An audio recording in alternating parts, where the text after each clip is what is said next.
Hi, I'm Roxy Keller, and I'm baking my way through the Great British Baking Show Challenges. It's week 7 of 2017, which is Italian week. This is the Showstopper Challenge, and this was a heck of a challenge given to the bakers because the challenge is to make Sfogliatelle. That's the singular, or Sfogliatelle, which is the plural of the word. And when you see the word written out, if you're not Italian, you don't speak Italian, it looks maybe like Egyptian. I don't know. Looks like hieroglyphics. But if you just take the G out of it and pronounce it just as it's written, it's actually not that difficult to say. So these are pastries that you make a dough and roll it out really thin, like a phyllo dough, and then you roll it up and you cut little discs of these rolled up super thin pastry, so kind of like the pastéis de nata, but very, very, very thin. And then you push your thumbs into the middle of them like we did with the pastéis de nata, but you just do it, outside of a muffin tin and make a little pocket, and then you fill that pocket with a filling, pinch it off, and bake it. And because you have made all of those different layers, all of those different laminations with butter or lard or both in between them, it makes this beautiful, flaky, laminated little triangle that some people say looks like a lobster tail. And so I'm going to give this a try. I was looking for recipes online, and there's not a single recipe that has the overall time to complete these being less than 5 hours. Some of them say more than 6. Some of them say 5.5. If you watch the videos of people making them in big factories, they'll leave the dough overnight. Anyway, on the Great British Baking Show, they only gave the bakers 4.5 hours. Somehow, some of them made some very beautiful and apparently very nice tasting sfogliatelle. But I don't know, it's just kind of crazy that they had to make it in such a short amount of time. But I'm going to give that a try. So let's get started. I'm going to start by making the dough, and for the dough we use 500 grams of bread flour. So I have the bowl of my stand mixer on the scale, and I'm going to weigh out 500 grams. To the flour, I'll add 10 grams of salt. Whisk that together. In a separate container, I'm going to use this measuring cup. I'm going to weigh out 185 grams of water. It says you can use up to 200, so we'll see how it looks after 185.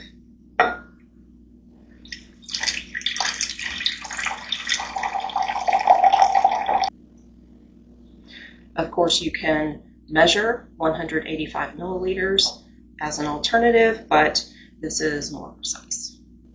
To the water, I'll add 50 grams of honey. By the way, I'm using a recipe called Neapolitan Sfogliatelle, and it's by Feeling Foodish. 50 grams of honey.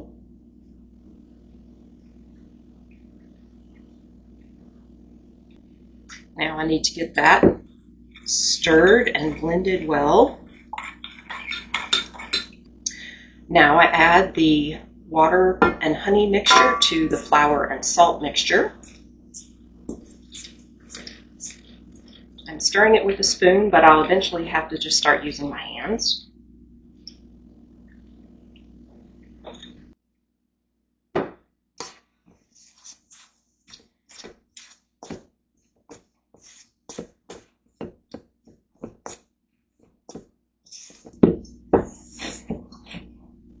Definitely need a little bit more water because I'm not getting all of that flour incorporated.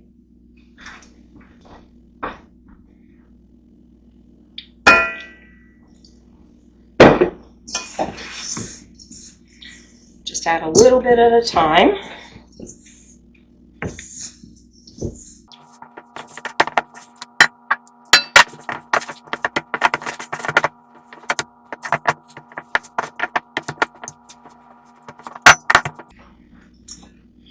Okay, so I've pulled all of the flour together, and as you can see, it's very shaggy, again, just like with the pizza dough. And this particular recipe actually calls for an autolyse step, which again is when you let your flour sit, or your dough sit, for about 30 minutes to let the flour absorb the water. So it doesn't need to sit on a warm area because we don't have yeast, but we do want to let the flour absorb the water. So I'm just going to cover it lightly and set it aside for 30 minutes, and then I'll start working on the fillings.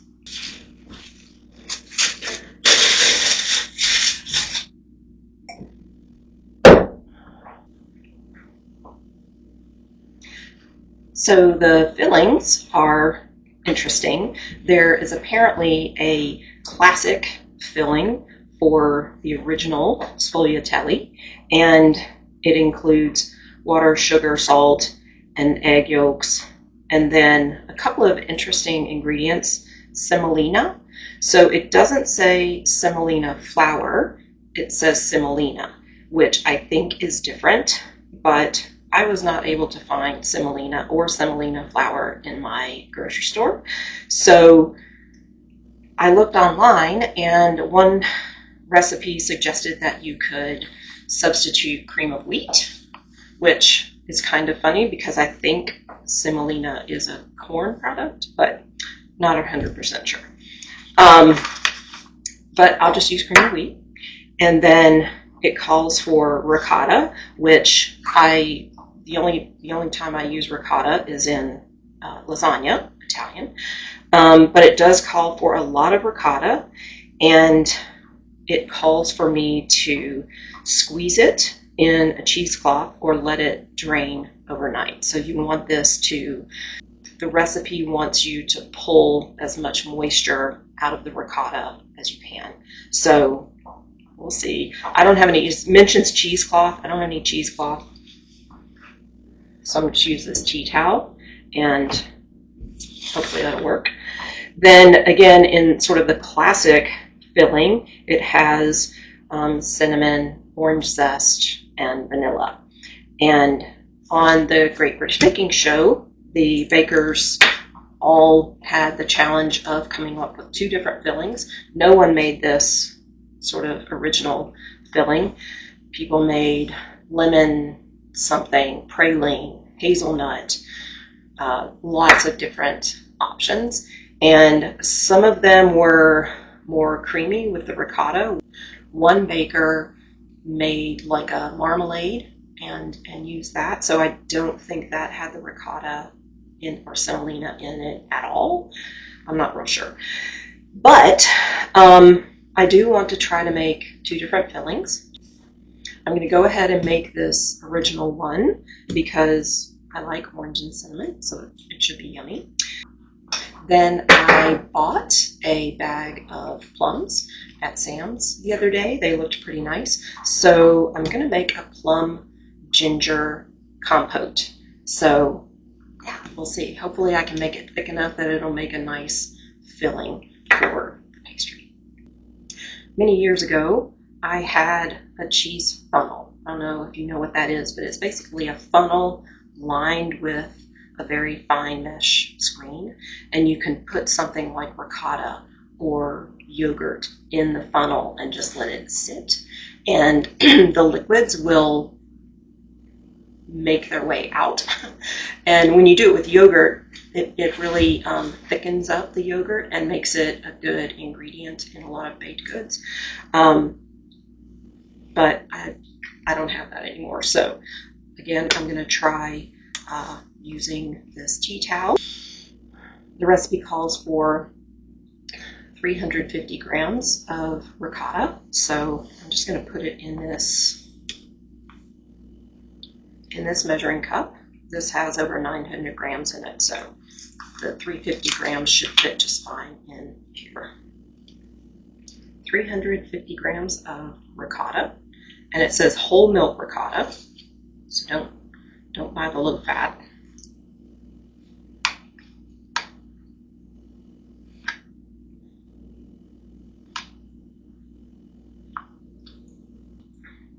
I have lots of ricotta left, but that's good because for the next challenge, I'm making the cannolis for the signature challenge, and I will need ricotta for that as well. Okay, let's see if I can squeeze any liquid out of this.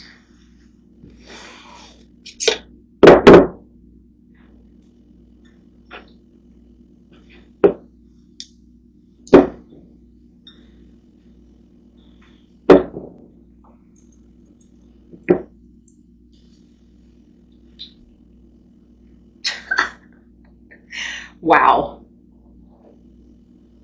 that's surprising. So I looked online to see what I could use in place of cheesecloth, and it even suggested paper towels. So clearly paper towels would not work because I'm actually getting some of the cheese out of here. I don't know, I think I'll let that sit tied really tightly.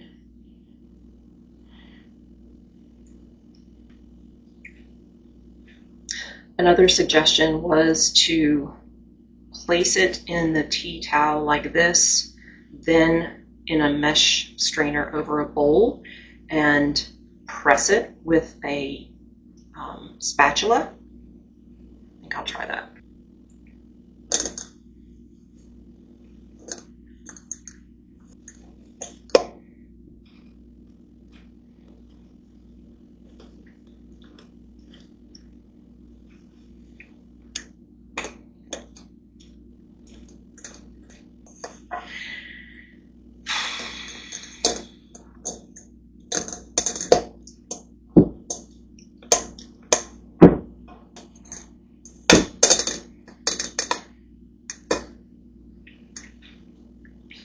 Well, now nothing's going through, so there's nothing in the bowl.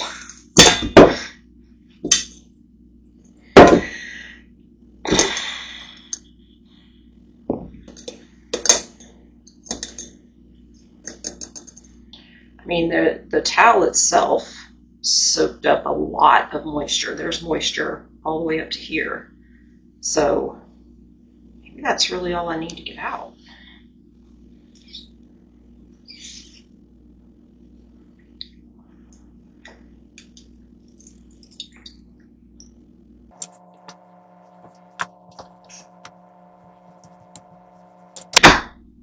I just figured I'd put the dry parts of the towel on the ricotta and see if I could just soak up more liquid. It's going to be fun scraping that off of the towel.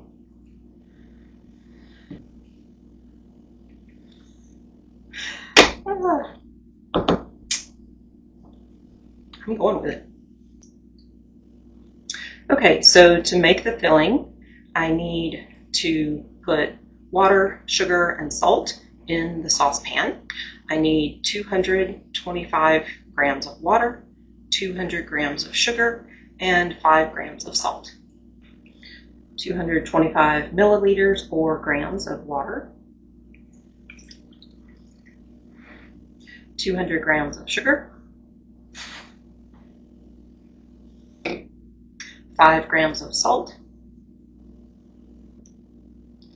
I'm going to take that over to the stove top, get that to a simmer, and then add the other ingredients. I have the water and sugar in the saucepan and the heat on medium-high. I'm going to let that come to a simmer.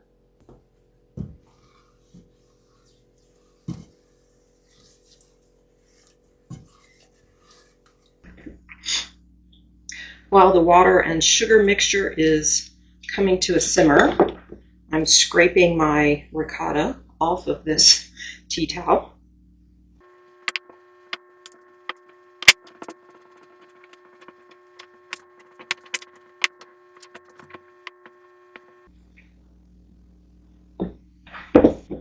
It's going in the pan here in a few minutes.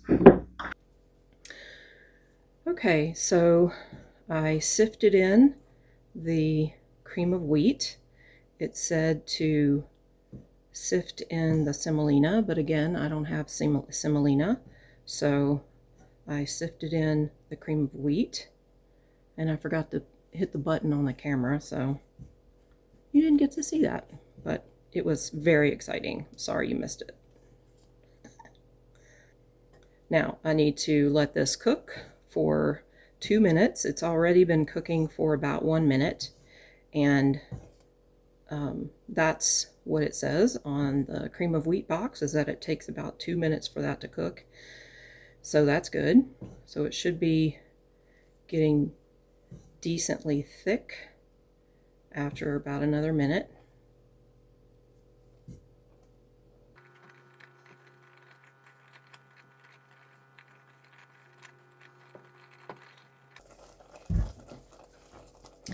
So it's been about 2.5 minutes, and it doesn't really seem that thick to me, but it should be cooked by now. So it says to turn the heat down to low and add the ricotta.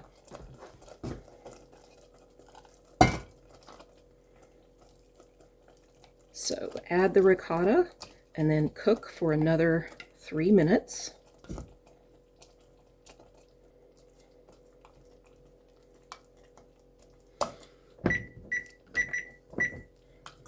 I set the timer for 3 minutes.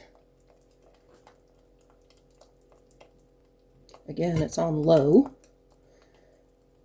The ricotta was cold, so it makes sense that it pretty much stops boiling. Maybe it's just supposed to warm it up.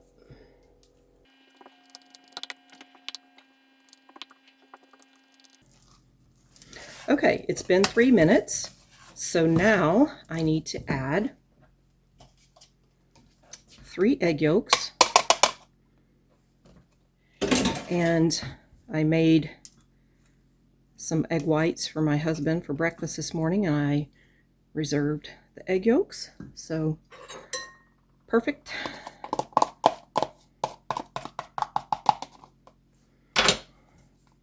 Hopefully they don't. It doesn't say anything about how they might, you know, scramble, but I'm gonna whisk them in slowly.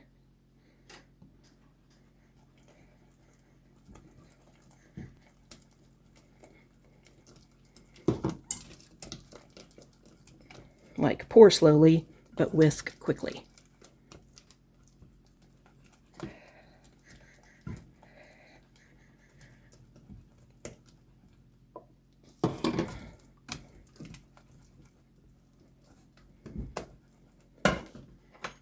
I guess they did okay.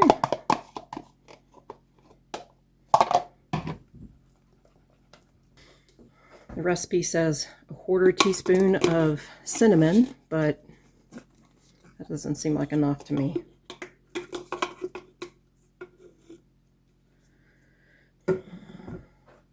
So I'm adding 1 teaspoon of cinnamon.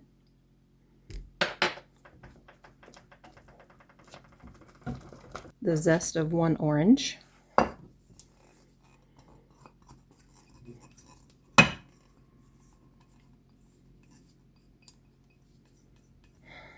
2 teaspoons of vanilla.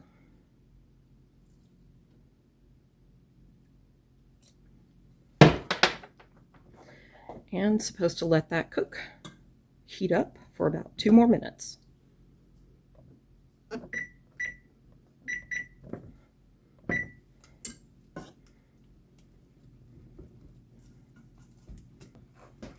After the 2 minutes are up, I'm going to put this in a bowl, let it cool down. I can put it in the refrigerator.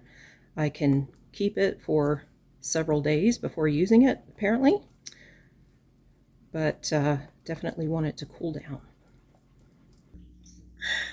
Okay, the filling is in the refrigerator, And I still need to make the other one, but I'll have time after this next step. Now begins the fun steps. So the dough is finished auto-leasing or resting, and it's probably been more than 30 minutes while I was making the filling, but not too much longer.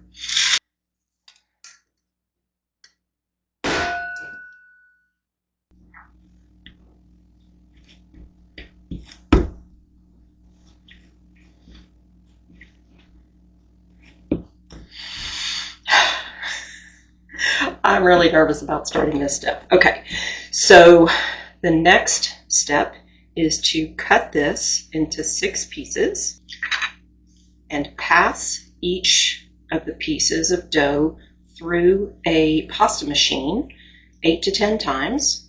And each time you pass it through, you fold the dough, pass it through again, fold the dough, and this starts making the laminations.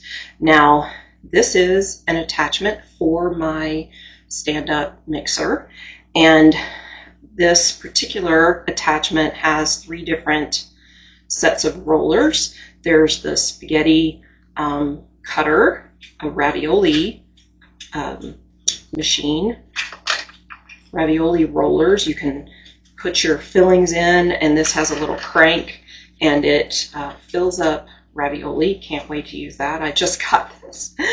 And I've been wanting to make pasta for a long time. So I got it for this, but I'll definitely use it for pasta. So the middle set of rollers is just for sheeting the dough. And it's got 8 different settings.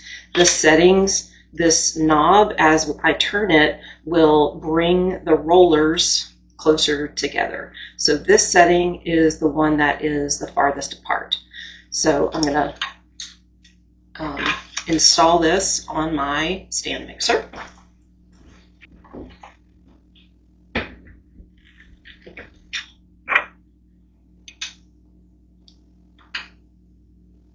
And they are spinning. So now I need to cut this into 6 pieces.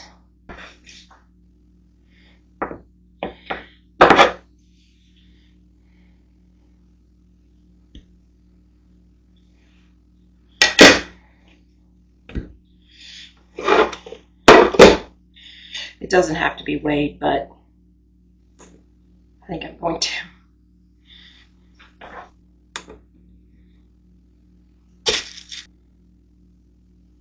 Okay, the dough weighs 811 grams, so that means about 135 per dough ball if I make 6.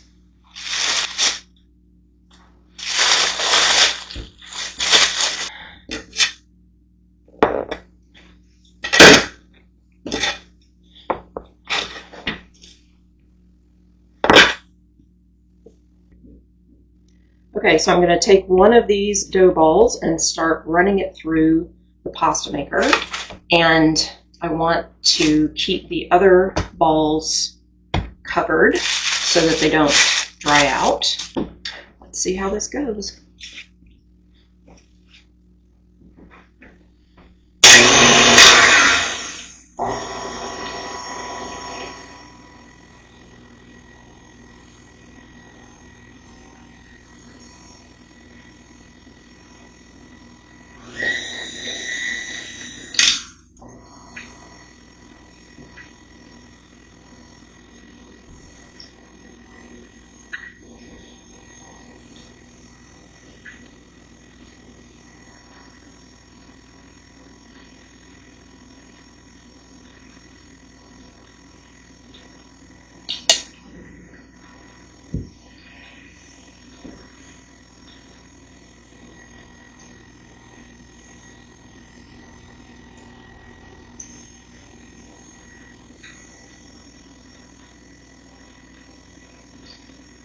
So you're supposed to do it 8 to 10 times, and apparently after the 8th or 10th time, this will start to look smooth.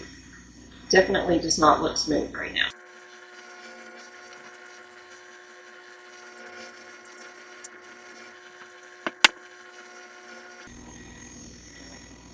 I think it definitely does better with a little bit of flour on it.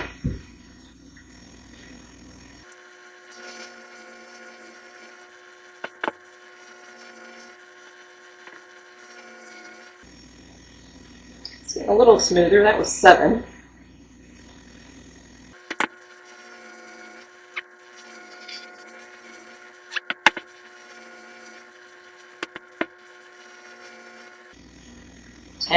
Definitely more smooth now.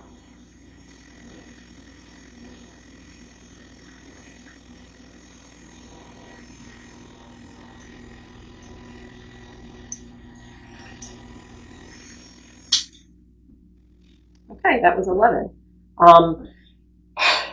I'm supposed to do that with all of these, and then these need to sit in the refrigerator for a couple of hours to cool them down.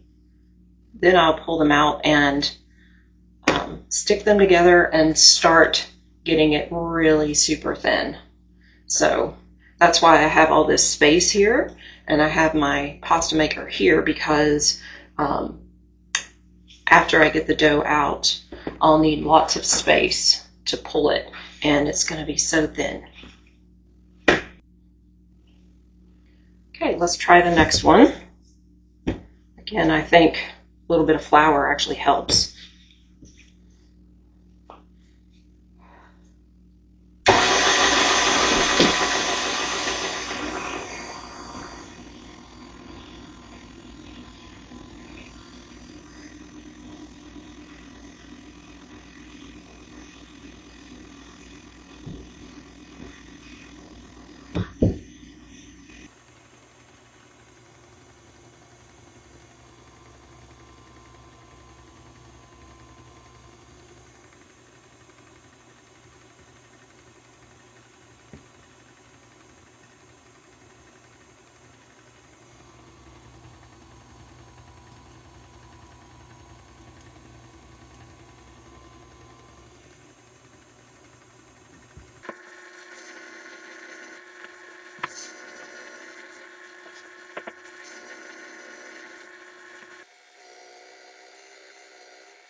Every time I get to about the 8th one, I think this is never going to get smooth.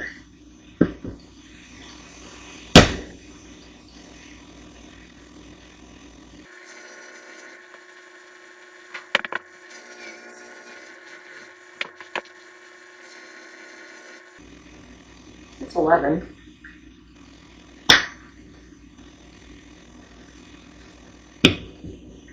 One more time.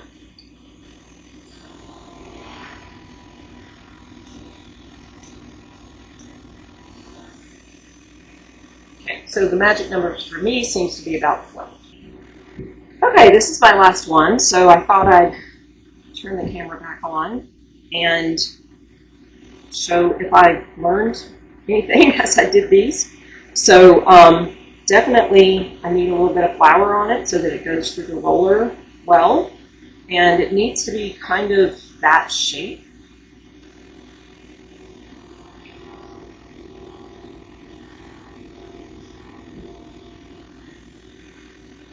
So when it comes out like that, I sort of flour one side, fold it long ways, and put it back through. That seems to work best.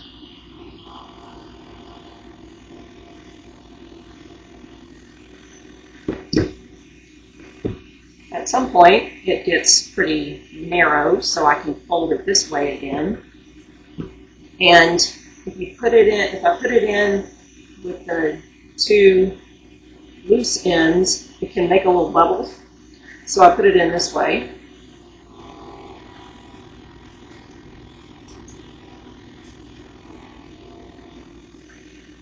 Sometimes it still gets wonky, I think, again, just because it sticks.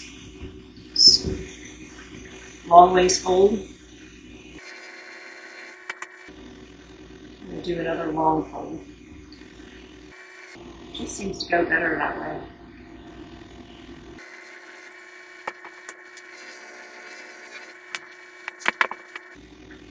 I have kind of lost count as to how many times I do it because I just do it till it seems smooth.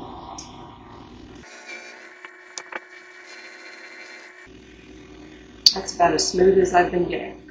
So, call it done. So I have my plastic wrap, and I've just been putting these in here and then just folding it over.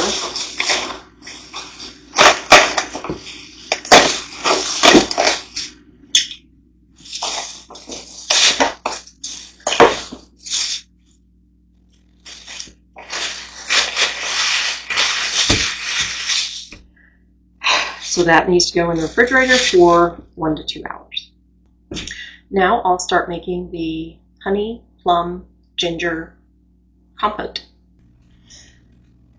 Okay, so now I'm going to make the plum compote, and I bought this textbook called Professional Baking, and mostly because I wanted to start learning the science behind a lot of the things that you do when you bake, and so it's going to be a good book. It has a recipe called plum compote, and it just has plums, but I'm going to add the ginger and a little bit of honey. And to start, I need to put 200 grams of granulated sugar into a saucepan. I need to melt that on the stove, and then when that is to a very light caramel color, I pull it off and add all of the other ingredients. So I'm going to go ahead and weigh out the sugar, but I'm not going to start heating it up until I have the plums chopped up. So 200 grams of sugar into the saucepan. I'm just going to set this on the stove. And now I'll prepare all of the other ingredients. I have red plums. I washed them using the baking soda and vinegar method. So I need to get the seed out, or the stone they call it. It's just the seed.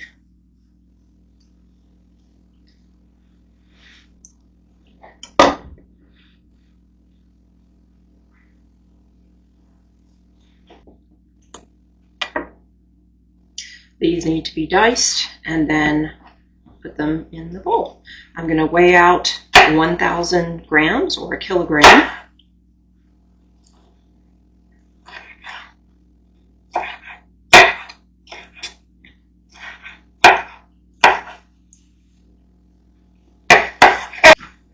I'm going to put on my little knife cutting resistant glove.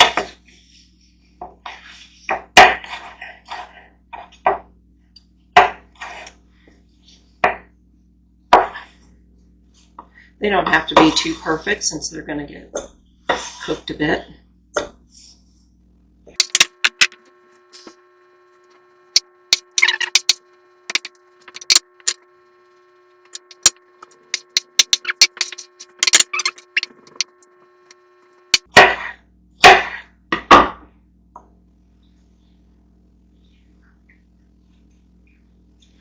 Have to share with my babies.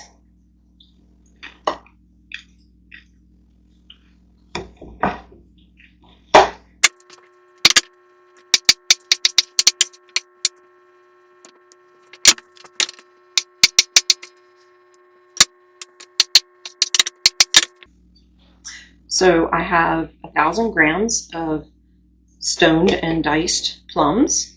Now I turned on the stove top so the sugar could start melting, and after it gets to that caramel color, everything else goes in. So I'm going to go ahead and just start measuring things into the bowl.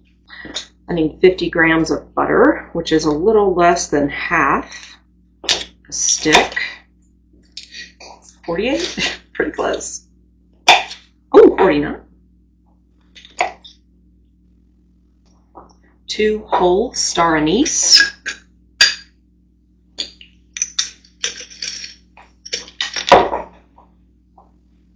They're pretty little things.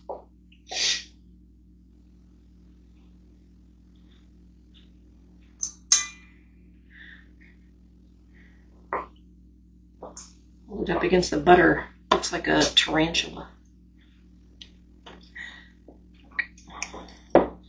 It says 1 vanilla bean. I don't have vanilla beans. They're too expensive. So I have vanilla bean paste.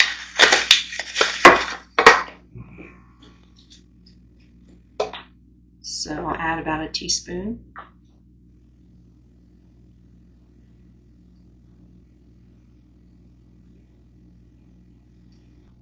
I need the zest of 1 lemon.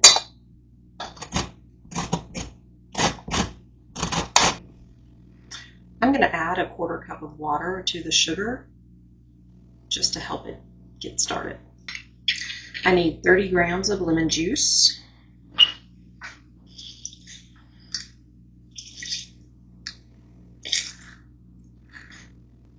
That was 29. I'm going to go ahead and add this. So I put 50. Now I need some candied ginger.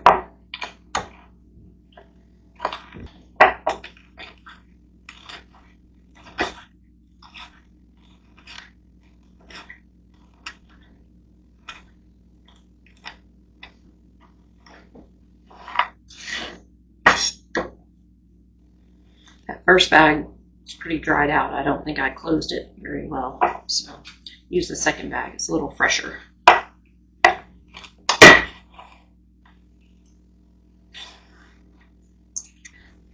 Okay, that's 30 grams of candied ginger. That looks like a good amount. The final ingredient is 50 grams of port wine, and I don't have any port wine. We don't drink red wine. I guess port is considered a red wine. Someone gave us a Pinot Noir, so I think I'm just going to use that.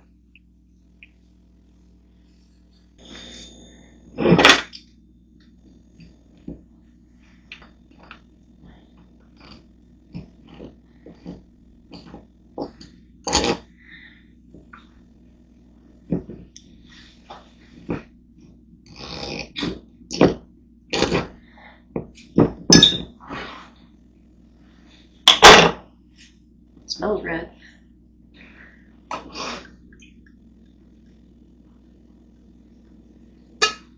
Oh, 50 grams of Pinot Noir.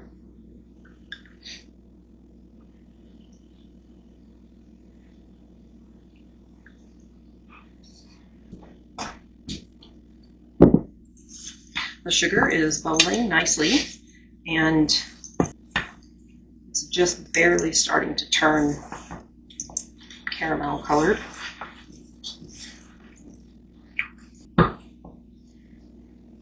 That wine really smells good. Too bad I don't like red wine.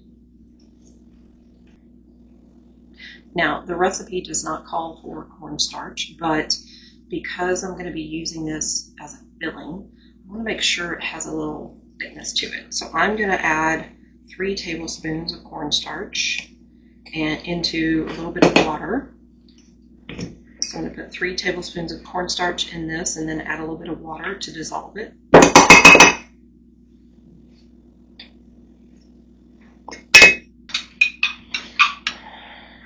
So I've decided to let the dough sit in the refrigerator overnight, and after I cook the compote, I'm going to let that cool down, put it in the refrigerator overnight, and finish this project tomorrow.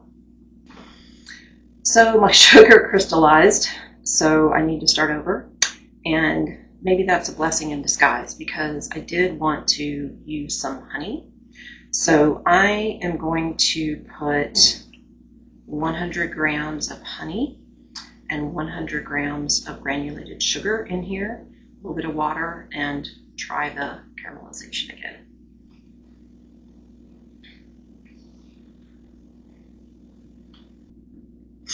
"100 grams of white granulated sugar. Okay, so the compote has simmered for a couple of minutes, and I'm going to let that cool down, then put it in the refrigerator overnight, and I'll finish this tomorrow. Hi, it's the next day, and my dough was in the refrigerator overnight. The 2 fillings were in the refrigerator overnight, and the next step is to roll the dough through the pasta machine until it gets down to 1 millimeter of thickness.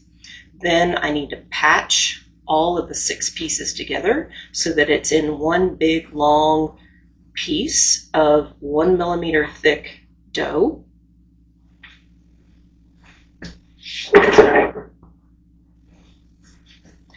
As it comes off the pasta machine, I'm going to fit it onto this rolling pin and roll it around the rolling pin. Then I'm going to set this up and pull the dough off, stretch it, and roll it into a really tight spiral. So as I do that, I need to stretch the dough out to about 10 inches wide and roll it really thin. Here's the problem. I just did all of that, and the microphone was not turned on. So I am telling you now what you're going to see without any audio. The first thing that I had to do was put together 100 grams of lard and 1 stick of butter.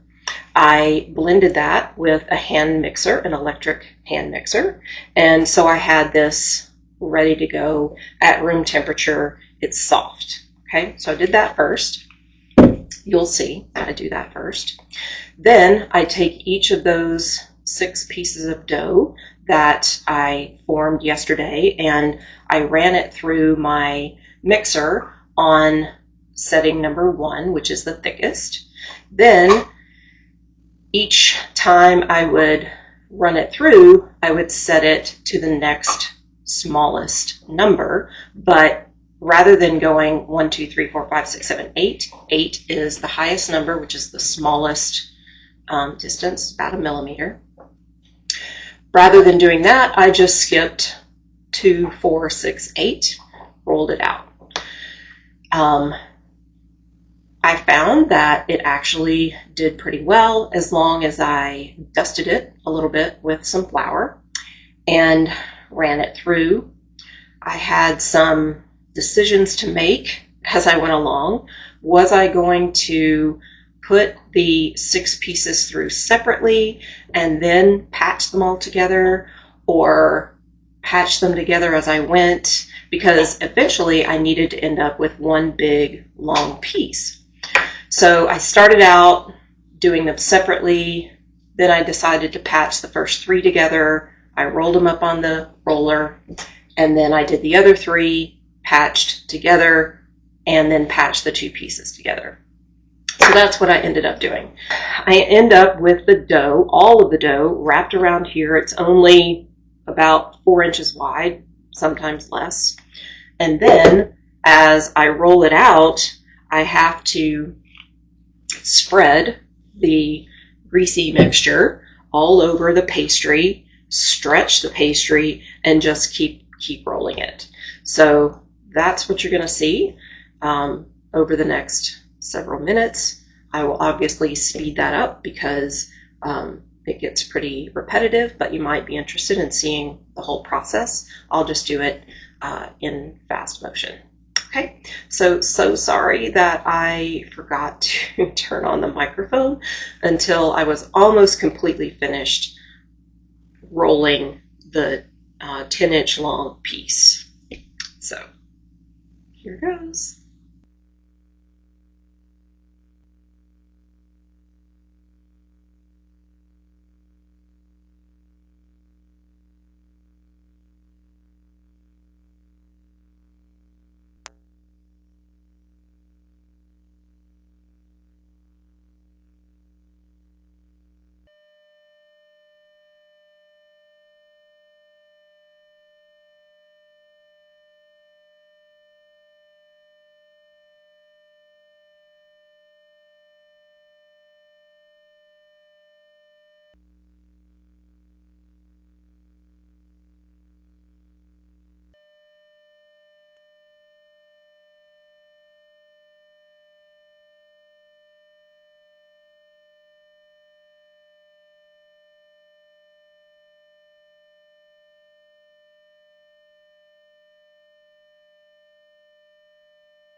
I can't believe this whole time the microphone was not on.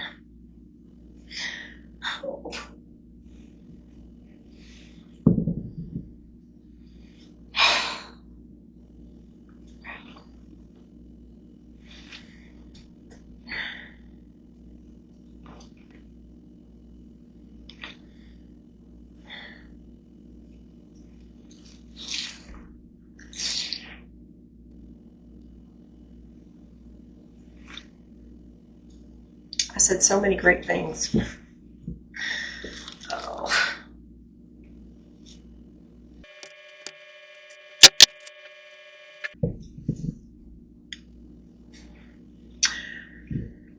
That's what I get for trying to do this after working all day. Tired.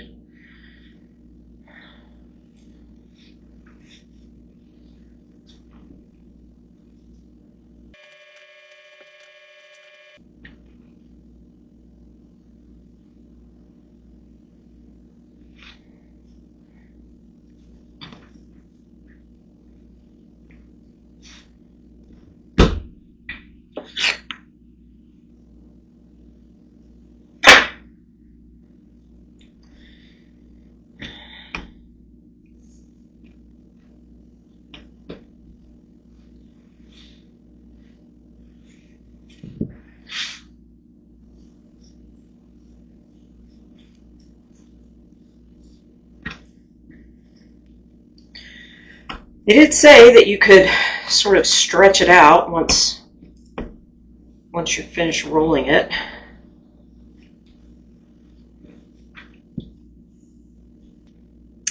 Okay, so it says it should be 8 to 9 inches or 10 inches, including the little pointy ends, but 10 inches is about right there, so that's good. And it says the ends will be trimmed off after it has chilled. Well, but then it doesn't tell you to chill it. It really annoys me. After it's chilled, then I'll start doing the cutting and the forming.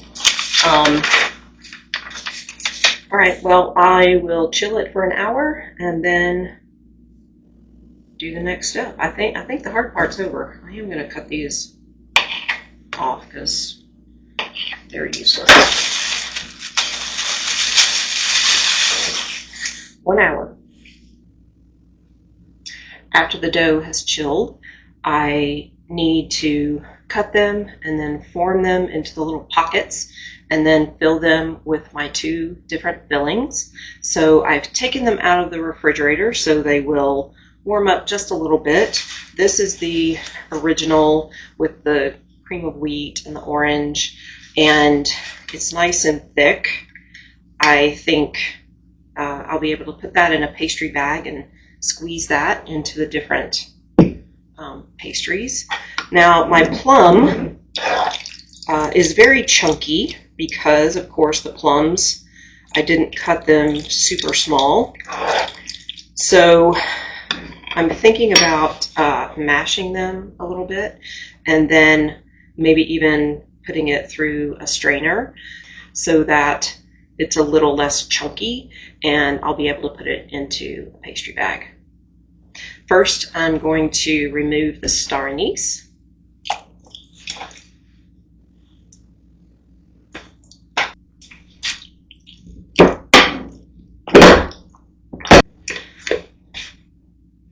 I'm going to put it through this large sieve so that maybe I can still get some chunks of the plum.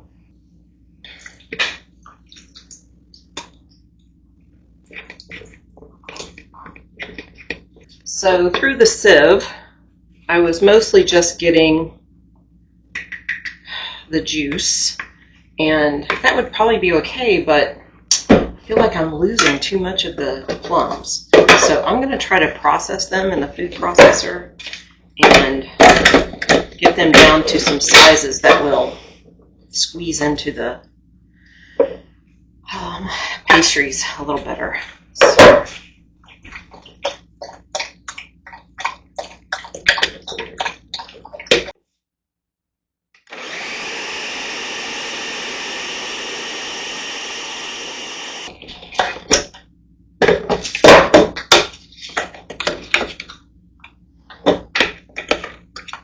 there we go. Now we have a nice puree.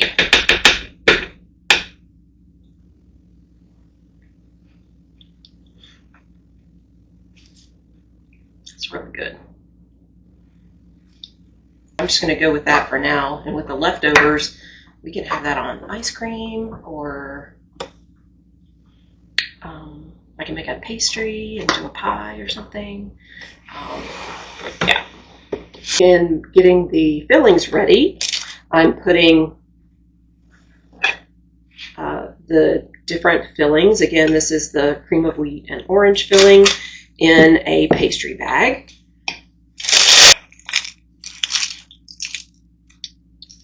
Now, you don't have to use the pastry bag. You can just use a spoon and scoop them, but I have a feeling it's going to be nicer to just be able to aim and shoot. So there's one filling. And by the way, I tasted this filling. It is quite tasty. There's nothing amazing about it. It's just a good kind of, I don't know, maybe earthy tasting filling.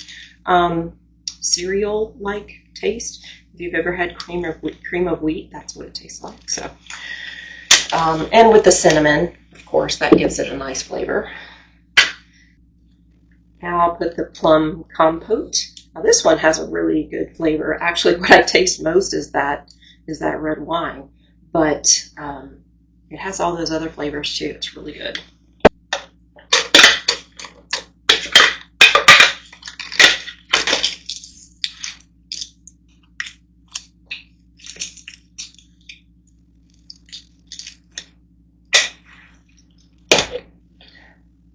With my 10-inch roll, I'll cut every ½ inch, and so I'll end up with 20, and I'll do 10 of each flavored filling.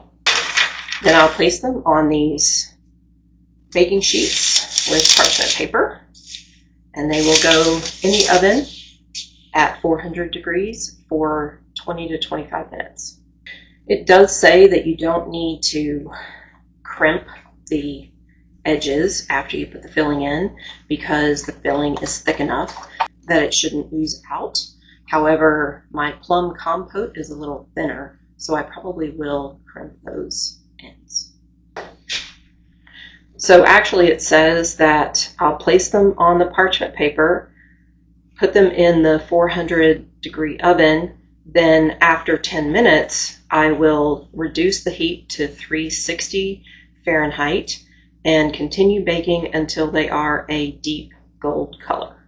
Total of 25 minutes or so. So I will definitely just have to watch them. It says that you can take this rest of this butter lard mixture and actually brush those on during baking. So I'll see if I want to do that or not. I definitely think I'd have to melt this a little bit. Okay, so the dough is chilled, and I have the oven preheating to 400 degrees Fahrenheit. Now I just need to cut my roll into ½ inch slices, and I'll place them on these baking trays while I go back to each one and form them into the little pockets.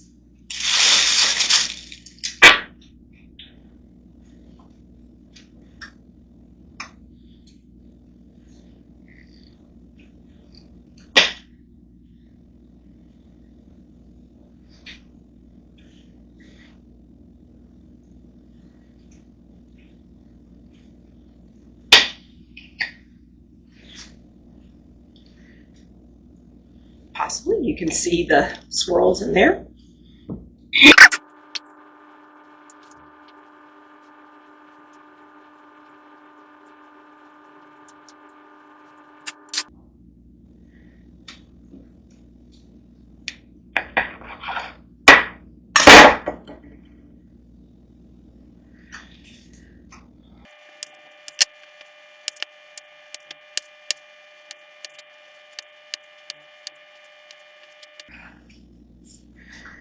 you ever need really nice knives, these Wüsthof knives from Germany are really good.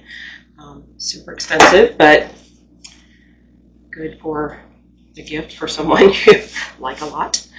Okay, now the fun part. Let's try this. Okay, so I'm supposed to put my thumbs in the middle and form a little pocket and sort of a little bit of that oil on my fingers, sort of like push to spread out the layers. Pretty sure I'm not supposed to get holes in it, but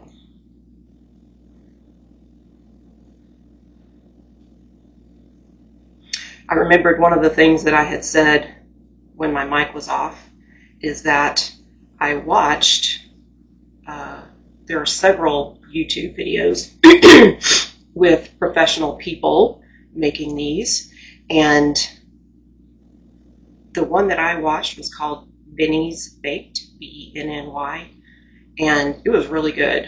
Of course, when you try it at home, it never works the same, which is one of the reasons why I wanted to do these videos as I'm doing them, learning them for the first time, because maybe you can learn from my mistakes. If you want to try it, you find out, yes, it's difficult, but it's not nearly as difficult as you might think originally. It's all doable. If I can do it, you can do it. Okay, so there's my little pocket. Now I need to add some filling.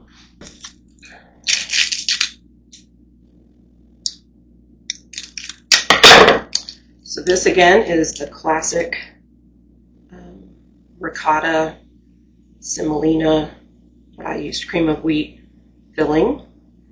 And it says that I don't have to pinch the edges.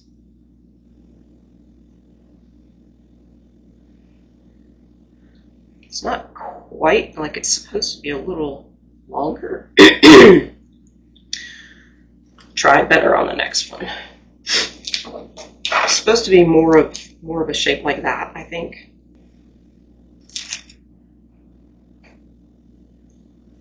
So when I was rolling the dough out through the pasta machine, I was tearing the dough quite often. Of course, I've been thinking about that ever since, trying to figure out what I could do differently. Still not 100% sure, but tearing the dough might be one of the reasons why I kind of have little holes in my edges here. But one of the things I found out from doing the pastéis de nata, which had a similar deal here, is that even when you press through all of these layers, they're still layered. So when it bakes, it's still going to make layers. I don't think you're going to press them together so hard that there's no layers. At least that's what I seem to find out with the pastéis de nata. And I'm not 100% sure how much this to put in, but that's a little better. I think they will expand. Looks a little bit like a seashell.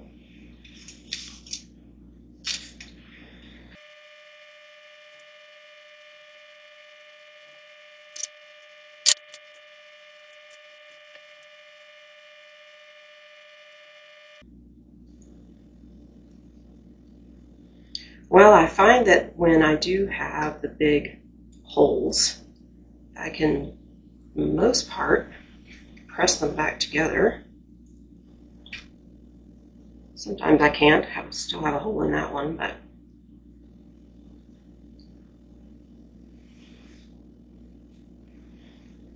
okay, so that is 10 of that one.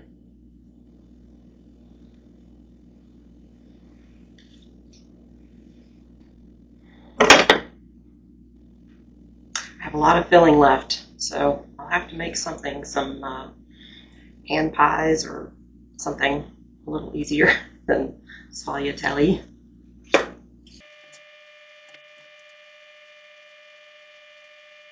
Okay, let's see how this filling does. Don't want as large a hole because it's definitely more fluid.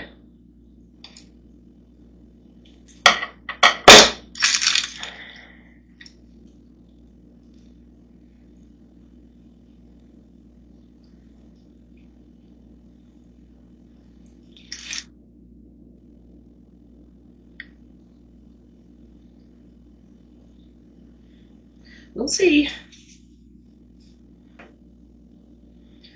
As I go along, I'm getting a little more aggressive at smushing it to try to close the holes and to try to make it a little thinner so that I can make it longer. We'll see if that's making any difference. I don't know.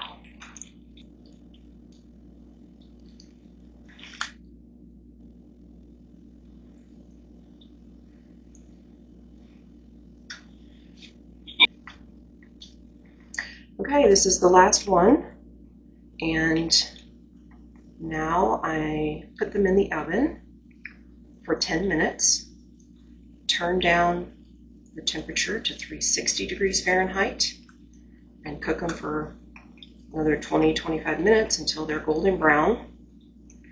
And then the next step says you can baste them once or twice with the butter lard mixture if desired. It doesn't tell you what it'll do. If it'll make them crunchy, that's sort of what I think. I don't know that it'll necessarily make them more golden brown, but this recipe, I think, leaves a few things out. Okay, I have these ends. I won't let them go to waste. I also have some frozen puff pastry in the freezer. I could make some pastry hand pies or something like that to use up the rest of these fillings. But in the meantime, I'm ready to put these in the oven. So I've mentioned it before, but if you haven't heard it, I have an internal thermometer that I bought for my oven because I set it to 400 and the timer goes off, suggesting that it's heated. My oven is not sophisticated enough to really know that it's heated. So I have to wait until my internal thermometer shows the temperature that I want. And it does. It says 400 right now, so it's perfect.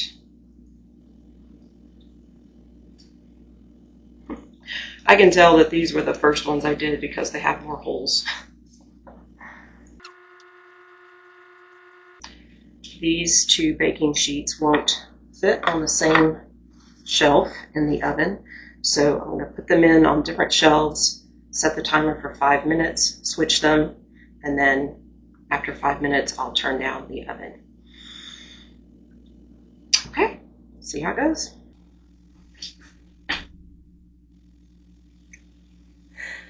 I think they're done. They're sizzling.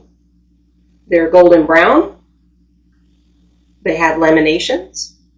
In some cases, the laminations spread a little too much, but nothing leaked out too bad.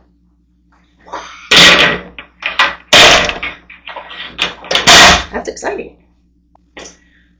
Okay, well, I'm going to leave the oven on because I'm going to use up the rest of my fillings with this puff pastry sheets, Pepperidge Farm, pre-made. But I'm going to let these cool, and then we'll give them a taste. Excited. Okay, so here they are, and it's not typical to put powdered sugar on them, but I just thought they needed something. I left a couple unsugared so that you could see what that looks like.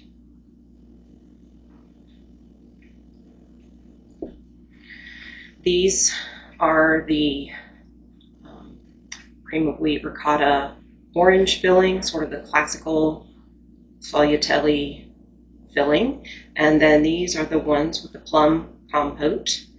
And this little display board is not quite big enough to make it super impressive, but I'm going to call it a success. It was definitely a challenge, and when I look at pictures of these, of course, their laminations are much more perfectly similar and symmetrical and all that good stuff, but for the first try, I think these are great. They're crunchy, which is how they're supposed to be, and I already know the fillings are delicious. So we'll see what happens when people try them, and yeah, I think I'll like them. If you're curious, with the remainder of the filling, I used those frozen puff pastry sheets and made these little puff pastry, kind of like hand pies, but hand pies use a short crust pastry, not puff pastry. And so I have a bunch of the plum and a bunch of the orange traditional. These are the two pieces that were the end pieces of my roll, and you can see they don't have very good lamination, but I think they'll still be good. Again, even if they're not perfect, they will probably taste good. So I'm excited to have people try them. All right, so next episode, I will be doing the signature challenge for Italian Week, and I've done these a little bit out of order because I'm going to have a special guest who is going to come over to my house to do the signature challenge with me, and the challenge is to make classic Sicilian cannolis. And she has Sicilian in her heritage, so we thought it'd be fun for her to come over and make them with me. She's never made them, and I've never made them, so it'll be a challenge, but it should be a lot of fun. So join us next time. Thanks. Please continue to share the video and ask your friends to subscribe. The more subscribers I get, the better, and I appreciate it. If you have any questions or comments, I'd love to hear from you. Thank you.